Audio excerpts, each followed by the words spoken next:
insects, from everything. If you understand nature from an energetical point of view, the improvement you can get are extremely fast. In Australia, land which was forbidden for farming because too heavily polluted with very dangerous molecules, after 2 years of biodynamic, got the right to produce some vegetables again. Because these dangerous molecules are being put apart and become subcomponents which are less toxic.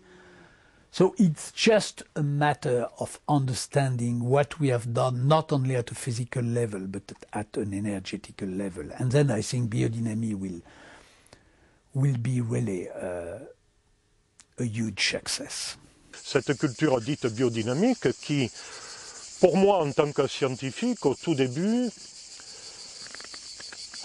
je dois dire qu'elle m'a posé beaucoup de problèmes. Et quand j'ai posé des questions à des scientifiques qui connaissaient un peu mieux le biodynamique que moi, ils m'ont dit, bon, ben, on ne voit pas du tout à quoi ça correspond, quels sont véritablement les cahiers de charges, comment est-il fait, quelle est la rigueur du cahier des charges des biodynamiciens, quels sont-ils, qu'est-ce qu'ils utilisent comme produit, etc., etc.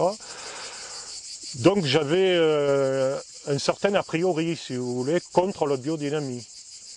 Et puis pendant 3 ans, nous avons fait des études uniquement comparatives sur les effets de la biodynamie, pas sur les causes, mais sur les effets de la biodynamie. Et là, on s'est aperçu, ben, je dois avouer, en ce qui me concerne, il n'y a pas photo, quoi. La biodynamie apporte un plus. Et vraiment un plus énorme. Au fur et à mesure qu'on a fait des expérimentations, on s'est rendu compte qu'il y avait un effet, qu'il y avait ça, que ça agissait sur le volume du chevelu racinaire, sur les petites radicelles, etc. On s'est dit mais c'est fabuleux. Et c'est vrai que ça réveille l'intellect et puis on s'amène à réfléchir à des choses qui sont métaphysiques. Hein. Pourquoi? Parce qu'on n'a pas de mots. Pourquoi? Parce qu'on n'a pas à l'heure actuelle d'interprétation, je dirais, scientifique à ce niveau-là. You are increasing the life process in working through frequencies. Now, this looks awkward for most people, but talk to physicists. They would all admit that you have energy in everything which is alive. So it's just, what is biodynamic is just connecting specific process, iron process, potash process, calcium process, silica process. You are just increasing the action of this process in a plant. It's extremely easy. It's taken for miracle, it's taken for mysticism, but modern scientists would admit it if they have the proper equipment, and it can be measured. We have now some equipment with crystallization, morphochromatography to support this. In 1996, we suffered several things. A mudslide on the property because the soil was not being knitted to the subsoil. We lost 4 acres. We also, in 1990, had a strong heat spell, and many of our vines raised them. So we realized that they weren't healthy, and the consistency was not there. So at that point, we looked at our soils, we realized that we needed to do something different. So we started in 1996 to embark on biodynamics. 4 years later, in 2000, we were certified biodynamic on the property. We're the first Demeter certified property in all of Sonoma Napa.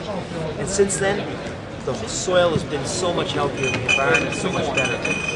Disons, ce qu'on constate depuis qu'on vinifie chez nous, c'est qu'on a l'impression que les millésimes sont différents d'une année à l'autre, bien sûr, et qu'on a pourtant l'impression de gravir chaque fois une petite marche.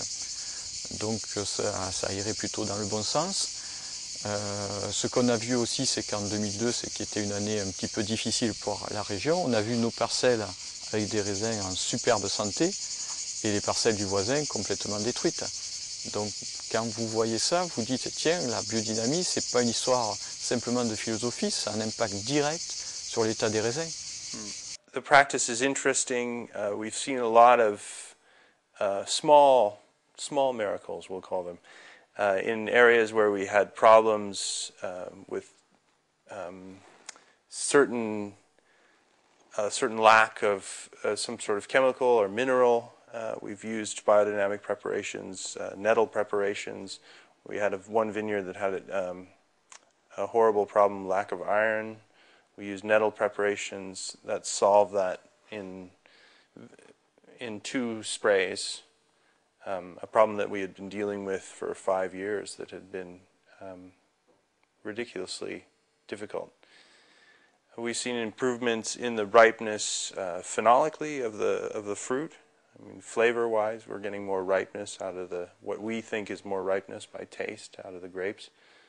And we think the wines are improving. Cette plante vit avec la terre sur laquelle elle pousse, mais elle n'est pas indépendante du milieu cosmologique en quelque sorte, de tout ce qui l'entoure, de l'influence des planètes, du lever et du coucher du soleil, des différents quartiers de la Lune. Ce sont des choses qui sont connues depuis la nuit des temps, depuis les Égyptiens, c'est connu ça.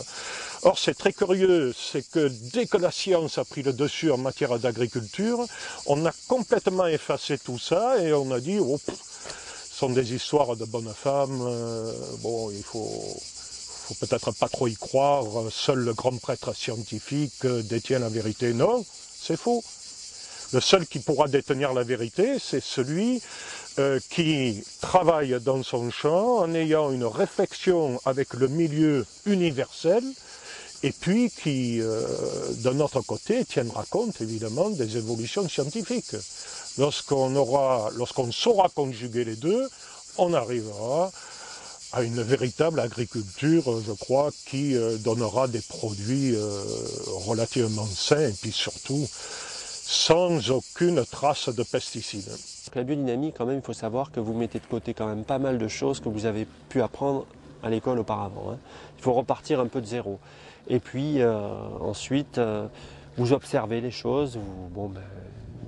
Malgré tout, on peut quand même se servir de ce qu'on a appris en faisant des analyses, etc. pour voir si ce qu'on fait est bien, mais tout au moins au début. Mais moi maintenant j'en suis convaincu, j'ai plus besoin de faire des analyses pour savoir que ce que je fais, ce que j'applique sur les vignes, c'est quelque chose qui va être bénéfique pour la plante. When you see countries like France, Italy, etc., who have been pulled into technology, it's a huge trap. It's a huge misunderstanding. And then you see that finally all the teaching about farming is totally controlled by the chemical industry. Who knows, for example, that Davis, very prestigious Davis University, is receiving some subsidies from Monsanto? I think it should be told. I'm not saying it should not be done. I think that the consumer should know. It's also hard.